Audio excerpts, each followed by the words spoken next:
Hello, welcome. Today we are going to see the tools that we'll use to develop our Dart applications.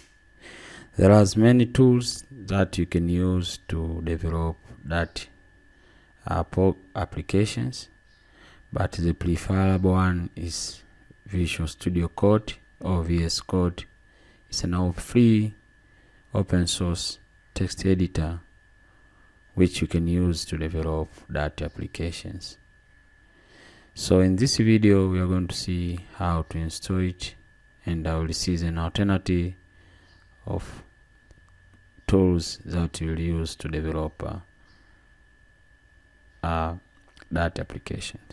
So now let's move to code.vsstudio.com, where you'll see or find a VS Code, a website where you can be able to install a VS Code. Now you can install it, depends on a platform. If you're using Mac, there is a link here, or Windows or Linux. But if you're using Linux, there is another way to install it using Snapcraft. So you can see how to install it using this command. Once you install it, you can start access VS Code easily. For my case, I've already installed it, and I've just said you can still install through this command that will install VS Code easily. So this is here that you can still use it. Now if you want to install it using other IDE, there is IDE called IntelliJ IDEA. Mind you, this is not free. There is a community edition and a commercial edition. So, but community edition still support that, so you can still use this to install that. Moreover, you can use Android Studio.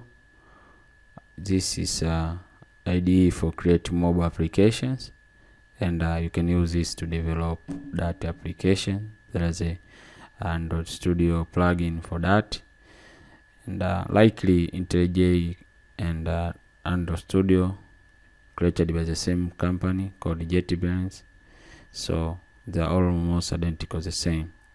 But in this course we'll use Visual Studio Code. Okay,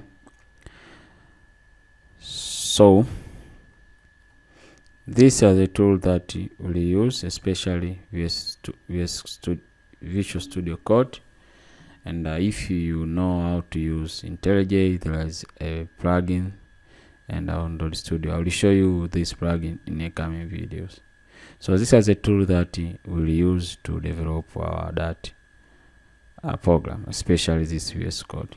Now till next time, when I'll show you the support that you need to have to install it. Okay, so in the coming video I will show you the plugins and extensions that you'll use in your text editor or IDE that will support you to develop that application. Till that time, bye bye.